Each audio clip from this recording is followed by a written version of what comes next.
Polda Metro Jaya meningkatkan status kasus dugaan ijazah palsu Presiden ke-7 Joko Widodo menjadi penyidikan dengan terlapor Rai Suryo CS. Penyidik disebut telah menemukan bukti pidana sehingga Rai Suryo CS berpotensi menjadi tersangka.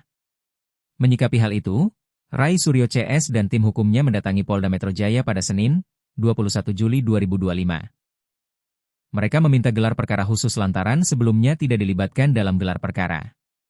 Kuasa hukum Rai Suryo CS, Ahmad Hozinuddin, juga meminta penyidik memeriksa Jokowi dan menyita ijazahnya sebagai barang bukti. Bahkan Ahmad menilai pasal-pasal yang disangkakan sangat berat, dengan ancaman hingga 12 tahun penjara. Ia menegaskan gelar perkara khusus adalah hal wajar untuk menjamin keadilan dan kepastian hukum. Selain itu, mereka juga menyerahkan surat permintaan penyitaan ijazah dan pemeriksaan Jokowi sebagai pelapor untuk diuji kembali secara forensik. Itu gelar perkaranya tidak melibatkan kami selaku pihak yang berkepentingan dalam hal ini selaku terlapor. Semestinya karena kasus ini sudah menjadi perhatian publik, harusnya ya berkaca pada kasus yang di Baris Krim Mabes Polri yang sebelumnya juga mengumumkan penghentian penyelidikan perkara dugaan tidak pidana pemalsuan dokumen jasa palsu itu dihentikan sepihak, dan akhirnya kami mengajukan juga surat permohonan gelar perkara di Biro Wasidik Baris Krim Mabes Polri, dan surat itu ditindaklanjuti. Akhirnya kan pada tanggal 9 Juli 2025 yang lalu Biro Wasidik Baris Krim Mabes Polri telah mengadakan proses gelar perkara khusus yang sampai hari ini sebenarnya kita sedang menunggu hasil kesimpulan dan rekomendasi dari Biro Wasidik itu seperti apa. Nah, berangkat dari hal yang sama, karena Polda Metro Jaya melakukan tindakan repetisi kekeliruan yang dilakukan di Baris Krim Mabes Polri, yakni apa? Melakukan gelar perkara secara sepihak, padahal perkara ini perkara yang berkaitan dengan kepentingan publik.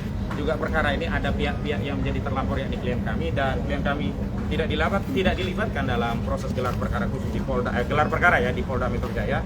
Namun Polda Metro Jaya secara sepihak kemudian meningkatkan status penyelidikan menjadi penyidikan, bahkan pasal-pasalnya luar biasa. Bukan hanya 310 KUHP tentang pencemaran, bukan hanya 311 tentang fitnah, bukan hanya 27A menyerang kehormatan melalui IT, tetapi juga ada pasal 160 tentang penghasutan, ada juga pasal 28 ayat 2 dan 28 ayat 3 ya, pemberitahuan bohong, juga ada penyebaran sara.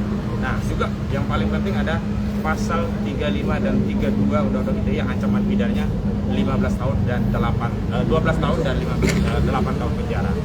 Jadi ini adalah satu tindakan yang normal karena kami juga mengambil dasar hukum yang sama sebagaimana kami sebelumnya pernah mengajukan permohonan gelar perkara khusus berdasarkan ketentuan pasal 31 dan 33 Perkapolri nomor 6 tahun 2019. Hari ini pun kami akan menyerahkan surat permohonan gelar perkara khusus kepada Kabak Wasidik Polda Metro Jaya dengan dasar sama pasal 31 junto pasal 33 Perkapolri nomor 6 tahun 2019. Penting ini kami sampaikan karena harus ada tindakan berimbang yang sama equal agar ada jaminan keadilan dan kepastian hukum.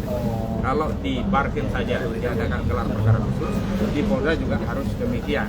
Dan sebenarnya yang kami sangat sayangkan adalah semestinya peningkatan status ini menunggu terlebih dahulu hasil gelar Wasidik Baris Krim Mabes Polri. Kenapa demikian? Karena perkara di Polda Metro Jaya dengan perkara di Baris Krim itu sangat beririsan. Sebab tidak mungkin orang bisa dianggap menyebarkan fitnah yang melakukan pencemaran tentang ijazah palsu sebelum dibuktikan ijazah itu asli. Nah, ijazah yang dipersoalkan ini belum ada hasil kesimpulannya. Bahkan kami dengan tegas menyatakan sebenarnya proses di Polda Metro Jaya tidak bisa ditingkatkan ke penyidikan sebelum ada putusan pengadilan yang berkekuatan hukum tetap yang memberikan ya deskripsi sakti tentang ijazah saudara Joko Widodo. Kalau hari ini kan ijazah sedang dalam sengketa, jadi tidak cukup dengan statement dari UGM, tidak cukup statement dari lawyernya, tidak cukup statement bahkan dari Baris Krim Mabes Polri, dan yang paling aneh ada proses ya uji terhadap dokumen ijazah itu juga tidak dilakukan sesuai dengan prosedur semestinya.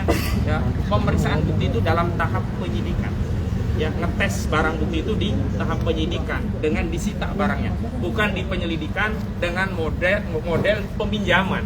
Jadi ini kan ketahuan banget motifnya hanya untuk menghentikan kasus sehingga seolah-olah tidak ada perkara tidak pidana pemalsuan karena dihentikan di proses penyelidikan. Dan download Tribun X sekarang, menghadirkan lokal menjadi Indonesia.